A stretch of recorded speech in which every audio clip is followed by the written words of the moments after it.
জয় বাংলা। জেলাতে যুক্ত হওয়ার প্রক্রিয়াটা অলরেডি শুরু হয়েছে।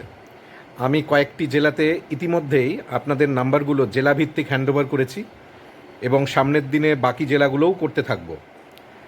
যেটা হবে যে এরপরে জেলা থেকে জেলা সম্পাদক অথবা জেলা সম্পাদকের প্রতিনিধি কেউ আপনার সঙ্গে কন্ট্যাক্ট করবে। প্রত্যেকটি জেলা থেকে তার নিজের নিজের জেলাতে কন্ট্যাক্ট করবে। আপনারা একটু সচেতন থাকুন। যদি ফোন মিস যায়, হ্যাঁ, সেটা ফোনে তারা কন্ট্যাক্ট করতে পারে বা এসএমএসে করতে পারে, হোয়াটসঅ্যাপে করতে পারে। তো সেইটা একটু খেয়াল রাখবেন, কারণ জেলার সঙ্গে যুক্ত হওয়ার এটাই কিন্তু প্রথম ধাপ। এই জিনিসটি খুব ইম্পর্ট্যান্ট, কারণ আপনারা এতদিন যে কেন্দ্রীয় যে গ্রুপটিতে ছিলেন সেই গ্রুপটি একটি তাত্ত্বিক, ঠিক আছে, মাঠে নেমে গ্রাউন্ডে কাজ করার জন্য যে পদ্ধতিটা, সেটা কিন্তু জেলার সঙ্গে সংযুক্তিকরণের পরই হবে। জেলা বা আপনার বিধানসভা যখন যা কর্মসূচিগুলো নেবে সেই কর্মসূচিগুলোতে আপনি পার্টিসিপেট করার সুযোগ পাবেন। অনেকেই এই গ্রুপে বলছেন যে আমরা কবে অ্যাক্টিভলি কাজে নামতে পারবো। তো এই গ্রুপ থেকে কয়েকজন আমাদের কেন্দ্রীয় যে একটি কর্মসূচি হয়েছিল কয়েকদিন আগে বহিরাগত ভোটারকে নিয়ে, সেখানে অনেকেই এসছিলেন। তো এই রকম কেন্দ্রীয় কর্মসূচিগুলো তো ওপেন টু অল, সবাই আসতে পারেন, সব জায়গা থেকে সবাই আসতে পারেন। কিন্তু জেলাভিত্তিক যে কর্মসূচিগুলো, যেগুলো আর একটু পেনিট্রেটিং হয়, আরও লোকাল লেভেলে হয়, সেটা যেমন আমি বলেছি যে সেটা ছোট ছোট পথসভা হয়, সেটা পোস্টারিং হয়, সেটা চায়ের আড্ডা হয়, সেটা ক্যাম্পেইন হয়, টোটো করে বা অটো করে একটু ক্যাম্পেইন করা হয়, রক্তদান শিবির হয়, কোনো মনীষীদের কোনো ধরুন বা ছোট ছোট আমাদের যে প্রোগ্রামগুলো রয়েছে, স্বাধীনতা দিবস, বিদ্যাসাগরের জন্মদিন, তো এইসব মনীষীদের জন্মদিন এবং মৃত্যু দিবসগুলো পালন করা হয়। এছাড়া যেটা খুব ইম্পর্ট্যান্ট সেটা হলো যে বাজার এলাকাতে গিয়ে প্রচার, এবং তার সঙ্গে ইম্পর্ট্যান্ট হলো একটু রাজনীতি, পাওয়ার রাজনীতিটাকে একটু বুঝে নেওয়া, বা সাম্যক ধারণা যাদের লোকাল লোকাল এরিয়াতে রয়েছে সেইটাকে কাজে লাগিয়ে কোনো লোকাল তৃণমূল কাউন্সিলর হোক কি বিজেপির কাউন্সিলর হোক কি সিপিএমের কাউন্সিলর হোক, এনাদের কাছে গিয়ে আমাদের নিজস্ব এজেন্ডাটাকে পুশ করা, যে আপনারা বহিরাগতদেরকে টাকা নিয়ে যে যেখানে সেখানে বসিয়ে দিচ্ছেন, এটা কিন্তু কাউন্সিলর লেভেলেই হয়। তো এইভাবে একটু তাদের ডেপুটেশন দেওয়া, বা একটু ডেপুটেশন না দিয়ে খুব ইনফর্মাল ওয়েতে তাদেরকে ইনফর্ম করা, যাদের আপনাদের মধ্যে যাদের এরকম ধরনের কোনো কাউন্সিলর বা সেই রকম জাতীয় কোনো সমাজের যারা প্রতিনিধি, থানার বড়বাবু হতে পারে, থানার বড়বাবুকে জানানো যে এই জায়গাতে একটু ফুলের স্তবক দিয়ে, নতুন কেউ এলে তিনি ট্রান্সফার হয়ে যখন এলেন তাকে একটু পুষ্পস্তবক দিয়ে রিসিভ মানে করা, অভিনন্দন জানানো যে এখানে বহিরাগতদের উৎপাত হচ্ছে, ক্রাইম বেড়ে গেছে, এই যে যেটা আমরা বলে থাকি সেগুলোকে একটু বলা। তো এই ধরনের প্রচুর কর্মসূচিগুলো হয়, বিভিন্ন বিধানসভা এবং জেলাভিত্তিক হয়, সেগুলোতে আপনি ধীরে ধীরে পার্টিসিপেট, আবারও বলেছি, তাড়াহুড়ো চাপাচাপি টানাটানির তো কোনো প্রশ্ন নেই। নিজের আবেগে, নিজের ভালোবাসায়, নিজের ইচ্ছেতে আপনি যুক্ত হতে চেয়েছেন, তো ওই একইভাবে ভেতরের তাগিদে, নিজের প্রাণের আবেগের তাগিদে আপনি এই প্রোগ্রামগুলোতে ধীরে ধীরে আসতে শুরু করুন।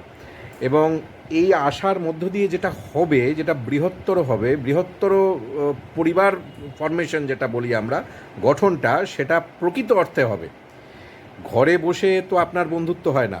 ধরুন আপনার এলাকাতে বা আপনার বিধানসভাতে হোক বা আপনার জেলাতে হোক, যারা যারা যারা পুরনো সহকর্মীরা আছে তাদের সঙ্গে আলাপ পরিচয়টি ঘটবে কী করে? যেটা আমি বলেছি যে ফোনে যতদূর পারেন আপনারা একে অপরের নাম্বারগুলোকে এক্সচেঞ্জ করে নিন। আমি সেই কারণেই দিয়েছি নাম্বারগুলো, প্রত্যেকটা জেলাভিত্তিক, সেগুলো তো করেই নেবেন যারা নতুন আপনারা রয়েছেন। কিন্তু এছাড়া যারা এক্সিস্টিং পুরনো যারা মেম্বার রয়েছেন, সহযোদ্ধা রয়েছেন আপনার এরিয়াতে, তাদের সঙ্গে আলাপ পরিচয়গুলো করার জন্য কিন্তু এই ছোট ছোট কর্মসূচিগুলো খুব জরুরি। এই কর্মসূচিগুলোতে এসে যখন আপনি গুটি গুটি পায়ে এসে পা মেলাবেন এবং তাদের পাশে দাঁড়াবেন, দেখবেন একটা আলাপ পরিচয় ঘটে গেছে। আপনার এলাকাতে 2-5 জন 7 জন 10 জন বাংলা পক্ষের সহযোদ্ধার সঙ্গে আলাপ হয়ে ওঠা, এটার কিন্তু ভয়ঙ্কর মানে। আপনারা যারা বহিরাগতদেরকে নিয়ে অতিষ্ঠ হয়ে রয়েছেন, এখানে অনেকে আমাকে আলাদা করে জানিয়েছেন যে দাদা এখানে এই হচ্ছে, ওখানে সেই হচ্ছে, আপনি ভাবুন যে সামনের 6 মাসে বা সামনের 1 বছরে হঠাৎ করে আপনার এলাকাতে 10-12 জন বাংলা পক্ষের সহযোদ্ধার সঙ্গে আপনার চেনা পরিচয় হলো। কোনো একদিন আপনি হয়তো বহিরাগতদের টোন টিটকিনির শিকার, বহিরাগতরা আপনার ওপরে মানসিক বা কখনো কোনো শারীরিক নির্যাতন করা হয়তো শুরু করেছে। ঠিক এই রকম একটা ফেজে আপনি আপনার পাড়াতে যে চায়ের দোকানটি, পাড়ার মোড়ে, সেইখানে একদিন আপনার এই লোকাল এরিয়াতে যে সহযোদ্ধারা রইল আমাদের বাংলা পক্ষে, যাদের সঙ্গে আপনার আলাপ পরিচয় ঘটলো, তাদেরকে এনে আপনি একদিন আধ ঘন্টা একটা চায়ের আড্ডা দিলেন। আশেপাশের লোক দেখলো যে হঠাৎ করে আপনার ওই এলাকাতে আপনার কিছু বন্ধুবান্ধব তৈরি হয়েছে, এবং যে বন্ধুবান্ধবরা আবার সব বাংলা পক্ষ করে। একটা জিনিস জানবেন, বাংলা পক্ষের ক্ষমতা কোথায় কোথায় যে লাইন আছে সেটা না অনেক বড় বড় নেতাও বুঝতে পারে না। সুতরাং বাংলা পক্ষ আপনি করেন, এই খবরটি এটি কিন্তু অনেক। আপনাকে প্রথমেই নেমে হম্বিতম্বিত করতে হবে না, আপনি চুপ করে থাকুন, আলাপ পরিচয়টা আগে হোক আপনার লোকাল এরিয়াতে, এবং এটাই দেখবেন যে যে বহিরাগতরা আপনার পেছনে লাগবে বা লাগছিল, তারা কিন্তু অনেক ক্ষেত্রেই তারা একটু থমকে যাবে। আমি এই জিনিসটি, এই রূপক একটি একটি একটি ঘটনার কথা বলছি এই কারণে, সবাই হয়তো এর ডাইরেক্ট শিকার নন, কিন্তু এখানে অনেকেই একদম ডাইরেক্ট এর ভিকটিম, যেখানে বহিরাগতরা উৎপাত করা শুরু করে দিয়েছেন আপনাদের সাথে। এই রকম একটি ঘটনাতে, এই পরিস্থিতিতে এই রকম একটি বৃহত্তর পরিবারের পার্ট হয়ে যাওয়া, এটা আপনার কিন্তু শক্তি বৃদ্ধি করে। সুতরাং এটা খুব জরুরি, খুব জরুরি এই লোকাল লেভেলে আলাপ পরিচয় করা, এবং তারপরে ধীরে ধীরে কনফিডেন্স বা আত্মবিশ্বাস বাড়লে নিজেই আপনি ছোট ছোট কর্মসূচিগুলোতে উৎসাহ, মানে নিজেই আপনি উদ্যোগ নিতে পারেন। হ্যাঁ, এবং সেক্ষেত্রে অবশ্য জেলার একটা কনকারেন্স লাগে। তো মদ্দা কথা হলো এইভাবেই জুড়ে যেতে হবে।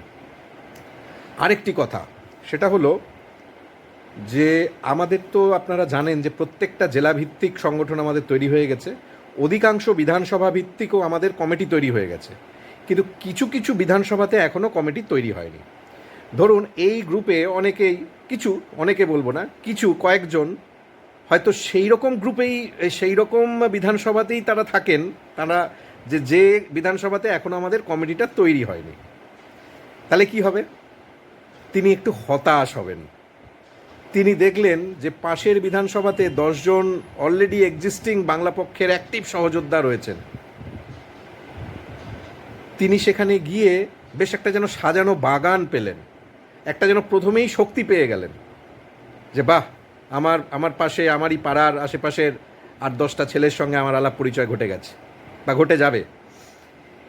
কিন্তু যিনি ধরুন এই রকম বিধানসভায় যেখানে কমিটি তৈরি হয়নি, বা তৈরি হলেও 1-2 জন টিম করছে, বা 2-3 জন থাকলেও তারা সেই রকম ধরনের সংগঠক বা স্মার্ট, যেটাকে আমরা সপ্রতিভ বলি, সেরকম নন, তো তারা হয়তো একটু হতাশ হবেন যে বাবা কি হলো।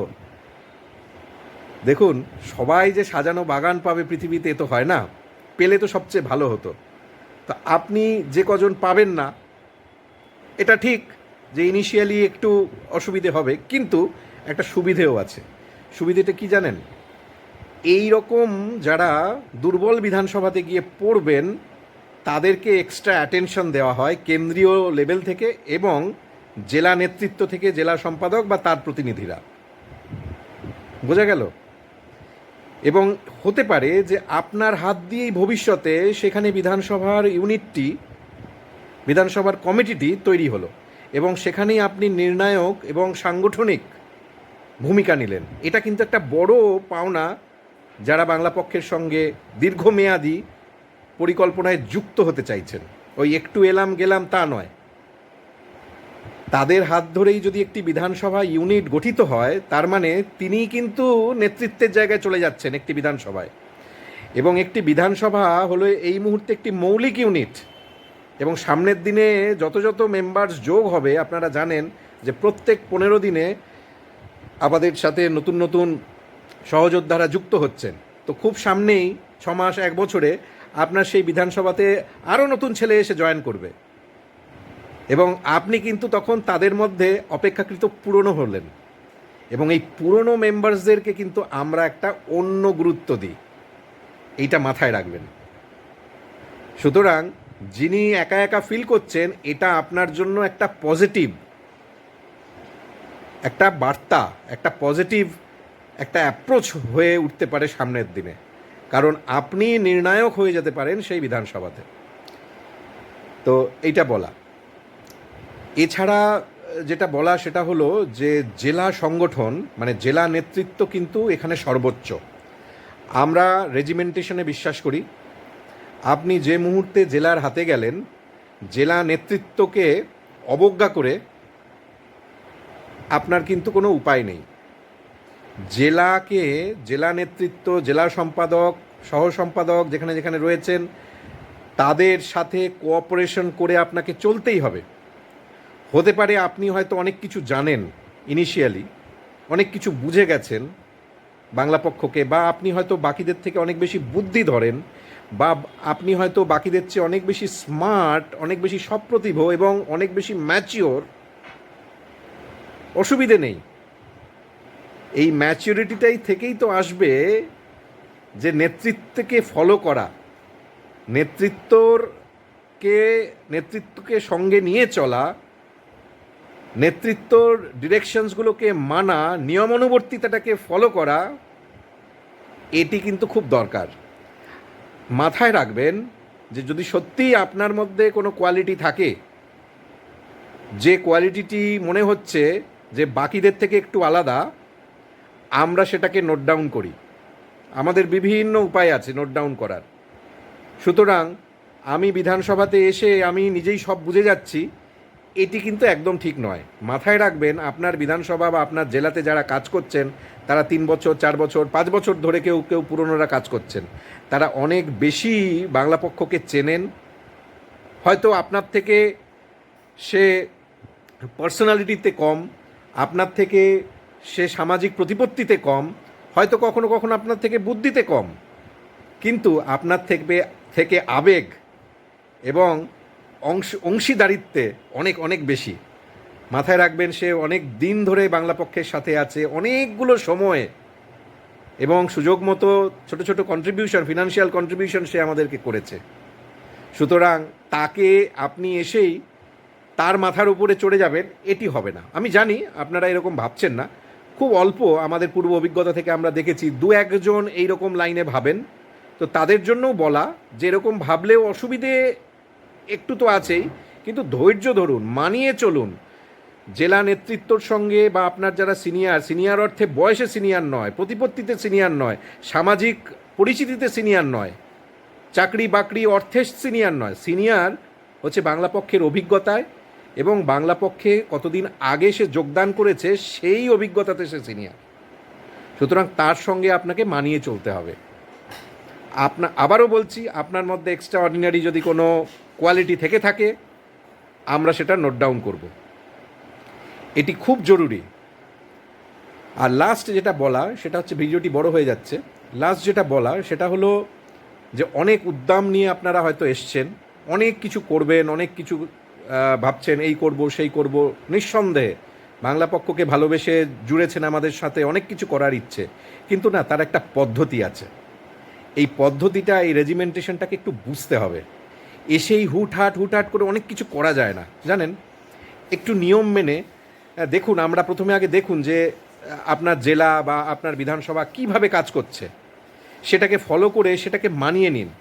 আমি আবারও বলছি যে আপনার ভেতরে যা ইচ্ছেগুলো আছে সেগুলোকে লাগবে, প্রত্যেকটা ইচ্ছেকে আমাদের কাজে লাগবে, আপনার এই এনার্জিটা আমাদের লাগবে। কিন্তু ইনিশিয়াল 1-1.5 বছর 2 বছর হয়তো যেটা হয় যে রেজিমেন্টেশনে আপনাকে থাকতে হবে, ঠিক আছে, আপনার জেলার সঙ্গে আপনাকে চলতেই হবে। তো হতাশ হওয়ার কিছু নেই। কোথাও কোনো অসুবিধে হলে কেন্দ্রীয় নেতৃত্ব হিসেবে আমরা তো রইলাম। আমার হোয়াটসঅ্যাপ এই গ্রুপে তো আপনারা থাকছেন এবং এই গ্রুপে কিন্তু আপনারা থাকবেন। আপনারা জেলাতে যুক্ত হয়ে গেলে যদি কেউ মনে করেন যে অনেকগুলো গ্রুপ হয়ে যাচ্ছে, কারণ জেলার গ্রুপ তৈরি হবে, তারপরে আবার বিধানসভার গ্রুপ তৈরি হবে, তাহলে সেটা আপনার মর্জি। তো সেইটা ইম্পর্টেন্ট আগে। সেক্ষেত্রে আমার এই গ্রুপটা আপনি লেফট করে যাবেন। কিন্তু আমি বলবো যে, কারণ এই গ্রুপে তো 3 ঘন্টা, দেখুন মেসেজ এমনিতেই কমে গেছে, এখন 3 ঘন্টা করে ওপেন হচ্ছে। তো এই গ্রুপে থাকার অর্থ হলো যে আপনি কেন্দ্রীয় নেতৃত্বের সাথে আপনার একটা কিন্তু কানেকশান বা একটা সুতো থেকে গেল। পরবর্তীকালে জেলা লেভেলে যখনই কোনো অসুবিধে হবে, আপনি জেলা লেভেলেই সেইটাকে সমাধান করার চেষ্টা করবেন, নিঃসন্দেহে করবেন, এবং সেটা সমাধান হবেও, হয়তো একটু দেরিতে হবে কোনো কোনো ক্ষেত্রে। কিন্তু একান্তই যখন হবে না, সেই জায়গাগুলো কিন্তু আমরা ইন্টারভেন্ট করব। বাংলা পক্ষ আপনার সংগঠন, কারো ওপরে রাগ করে, কারো ওপরে অভিমান করে, কোন জেলার কে কি আপনাকে কি বলল, এতে কিন্তু আপনারই ক্ষতি, আমাদের ক্ষতি, তাই না? এ সংগঠন আপনার, এর অংশীদারিত্ব আপনার, ঠিক আছে? ইনিশিয়ালি হয়তো হতে পারে যে কোথাও মনোমালিন্য হচ্ছে, হবে না, আমি তাও বলে রাখছি। তো সেটাকে একটু অ্যাডজাস্ট করুন, ঠিক আছে? বৃহত্তর স্বার্থে আপনি জানবেন যে বাংলা পক্ষ কিন্তু আপনার হয়ে কথা বলছে, তাই না? তা এটাকে একটু মাথায় রাখুন, এটাই ম্যাচিউরিটি। তো চট করে আবেগতাড়িত হয়ে কিছু ডিসিশান নেবেন না যে আমাকে গুরুত্ব দেওয়া হচ্ছে না, হ্যাঁ আমার এই সাজেশন শোনা হচ্ছে না। দেখুন, আপনার সাজেশান শোনা হবে, আরও পরে হবে। আপনি পুরনো হন, মিলেমিশে যান, রিমার্কেবল কন্ট্রিবিউশন করুন। কন্ট্রিবিউশন মানে শারীরিক কন্ট্রিবিউশন। আমাদের প্রোগ্রামগুলোতে আসুন, দায়িত্ব নিন, দায়িত্ব দেখবেন ধীরে ধীরে দেওয়া হবে। আমাদের সামনে রাজ্য সম্মেলন হচ্ছে, আমাদের সামনে বিএসএফ ক্যাম্প ঘেরাও হবে, আমাদের অনেক কর্মসূচিগুলো আছে, কর্মসূচিগুলোতে আসতে হবে। আসলেই দেখবেন আপনার না স্টেক, আপনার এই বাংলা পক্ষে আপনার যে অধিকার, এই অধিকারটা অটোমেটিক জন্মে যাচ্ছে। যত যত আপনি কর্মসূচিতে নিজেকে ইনভলভ করবেন, আপনার অধিকার বৃদ্ধি হবে। তখন আপনাকে কিন্তু কেউ আর দূরে সরিয়ে রাখতে পারবে না। এটা কিন্তু খুব ইম্পর্টেন্ট। আমরা পূর্ব অভিজ্ঞতা থেকে দেখেছি, অনেকে বলেন যে না, ঠিক ম্যাচ হচ্ছে না, আমাকে ঠিক পাত্তা দিচ্ছে না ওরা। হ্যাঁ, হয়, পুরনো এবং নতুনদের মধ্যে একটু অসুবিধে হয়। যারা অনেক দিন ধরে পুরনো রয়েছেন তারা মনে করেন অনেক ক্ষেত্রে, সেটা হয়তো সব ক্ষেত্রে ঠিক না, যে আমি বেশি বুঝি সব ব্যাপারে। হ্যাঁ, কিন্তু পুরনোকে সম্মান তো দিতেই হবে, তাই না? আপনি যখন একদিন পুরনো হবেন, নতুন ছেলে প্রতিদিন যুক্ত হচ্ছে, প্রতি 15 দিন পর পর কিন্তু যুক্ত হতে থাকবে জেলাতে। এভরি 15 ডেজে আমাদের ব্যাচ তৈরি হচ্ছে আর জেলাতে যুক্ত হবে। তো যখন নতুনরা এর পরে পরে যারা যুক্ত হবে, তাদের ক্ষেত্রে, তাদের কাছে কিন্তু আপনি পুরনো হয়ে গেলেন। সুতরাং পুরনোকে সম্মান যখন আপনি দেবেন, আপনিও কিন্তু নতুনদের কাছ থেকে সম্মান পাবেন যখন আপনি পুরনো হবেন। এটা মাথায় রাখবেন। সংগঠন বিস্তার এবং সংগঠনকে মজবুত এবং রক সলিড করার কিন্তু এটি একটি দাওয়াই বা এটি একটি ওষুধ, এটিকে মাথায় রাখবেন। আর রইল গিয়ে, ভিডিও বড় হয়ে যাচ্ছে, রইল গিয়ে যেটা বলছিলাম যে বিপদে আপদে, তো আপনি আপনার শক্তি বৃদ্ধি যখন এমনিতেই বাংলা পক্ষে যোগদান হওয়ার পরে, লোকাল সহযোদ্ধাদের সঙ্গে আলাপ পরিচয় হওয়ার পরে আপনার এমনি মানসিক এবং শারীরিক শক্তি বৃদ্ধি হয়ে যাবে। সুতরাং তখন আর বিপদে আপনি পড়বেন না আশা করি। আর যদি তারপরেও পড়েন, আপনি তো আমাদের পার্ট হয়ে গেছেন। তখন তো আপনি আর আমি তো আলাদা না, এখন তো আমরা। তো আমাদের কেউ বিপদে পড়বে আর আমরা কেউ পাশে দাঁড়াবো না, এটা তো হয় না। দেখবেন অটোমেটিক আপনার পাশে বিপদের দিনে আপনি পাচ্ছেন। এবং সেটা শুধু বহিরাগতদের থেকে বিপদ নয়, সম্পর্ক তৈরি করতে হয়, এটা জানবেন। বেশ কিছু সহযোদ্ধাকে যেমন সেই জেলাতে খুব বেশি ভালোবাসে, আমরা জানি না কেন। এটাও দেখবেন, হয় না, আপনার স্কুলে হয়, আপনার কলেজে হয়, কিছু কিছু ছেলেকে স্যাররা খুব পছন্দ করে, খুব ভালোবাসে। তো এইরকমই মিশুন, ইগো ছেড়ে, উঁচু নিচু, আপনি বেশি পড়াশুনো জানেন, কম পড়াশুনো জানেন, এই সবগুলোকে বাদ দিয়ে জাতীয়তাবাদের মন্ত্রে লোকের সঙ্গে মিশে যান আপনার জেলাতে। দেখবেন সবাই আপনাকে ভালোবাসছে। আর আপনাকে ভালোবাসলে শুধু এই বহিরাগতদের বিরুদ্ধে যখন বিপদে পড়বেন তা নয়, যে কোনো বিপদে। এরকম প্রচুর উদাহরণ আমাদের আছে। একজনের বাবা, শহরাঞ্চলে, উত্তর 24 পরগনার, বাবা অসুস্থ হয়েছিলেন। 50 জন ছেলে হসপিটালে হাজির হয়েছিল আধ ঘন্টার মধ্যে। আমরা কিন্তু বলিনি, এরকম আমরা বলি নাই তুই যা, এইটা অর্জন করে নিতে হবে। লোকজনের সঙ্গে যত মিশবেন, আপনাকে লোক যত ভালোবাসবে, দেখবেন আপনি সেই জায়গাটা অচিরেই পেয়ে যাচ্ছেন। এটাই বলা। আমি জানি না, আমি হয়তো একটু খুলে ইন ডিটেল বললাম, এগুলো হয়তো আপনারা অনেকেই জানেন, অনেকেই বোঝেন, তাও এটা নতুন করেই বলা হচ্ছে এই জিনিসগুলো, তো মাফ করে দেবেন তার জন্য। যারা এখানে অনেক ছাত্ররা রয়েছেন, অনেক ছোট ছেলেরা রয়েছেন, ভাইরা রয়েছেন, তারা হয়তো এই ব্যাপারগুলো এতটা জানেন না, তো তাদের জন্য বলা। তো ভিডিওটা অনেকটা বড় হয়ে গেল। জয় বাংলা।